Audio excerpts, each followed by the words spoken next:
સુરતના અડાજણ વિસ્તારમાં પાર્ક કરેલા એક મોપેડની ડિગ્ગીનો લોક ખોલી રોકડા રૂપિયાની ચોરી કરવામાં સફળ રહેલા આ ચોરની અડાજણ પોલીસે ધરપકડ કરી આગળની તપાસ હાથ ધરી છે.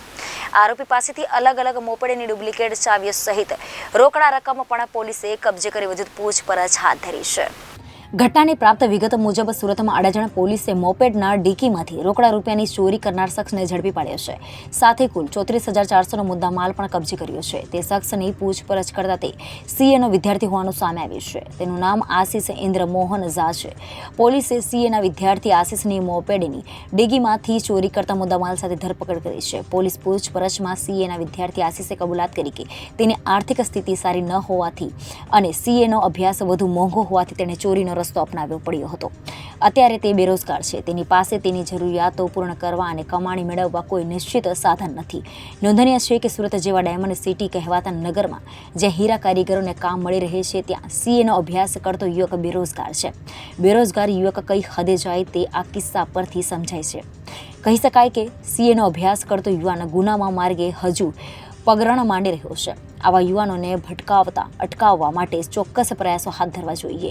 જો કે સીએનો વિદ્યાર્થી હોવાનું કહેતો આશિષ નામના યુવાનની વાતોમાં કેટલી સત્યતા છે તેની પોલીસ વિગતે તપાસ હાથ ધરી જરૂર મુજબ કાર્યવાહી કરશે. અડાજણ પોલીસ સ્ટેશનમાં એક ચોરીનો ગાડીના ડિક્કીમાંથી ચોરી કરવાનો ગુનો બનેલો છે. ગઈકાલે દાખલ થયેલ છે. એના અનુસંધાનમાં પોલીસે તપાસ કરતા ટેકનિકલ સ્ટાફ અને પોલીસની મહેનતથી આરોપીને પકડી લેલ છે અને 34,000નો આખો મુદ્દામાલ રિકવર કરવામાં આવેલ છે. અને હાલમાં આરોપીને અટક કરવામાં આવેલ છે અને આગળની પૂછપરછ ચાલે છે. અગાઉ આ કામના આરોપી અત્યારે તો પૂછપરછ કરતાં કોઈ બીજા ગુનામાં છે કે કેમ અત્યારે કંઈ બતાવતો નથી, પરંતુ આરોપીના નામદાર કોર્ટમાં કોઈ રિમાન્ડની કાર્યવાહી કરીશું. ત્યાર પછી આરોપીને ખબર પડે કે બીજા કોઈ ગુનામાં સંડોવાયેલ છે કેમ. ચોરી કરવાનું કારણ શું? છોકરો અત્યારે ભણે છે આરોપી, અને એને પોતાની આર્થિક સ્થિતિના કારણે ચોરી કરેલી છે. એ અત્યારે નવાગામ ડિંડોલી રહે છે આરોપી.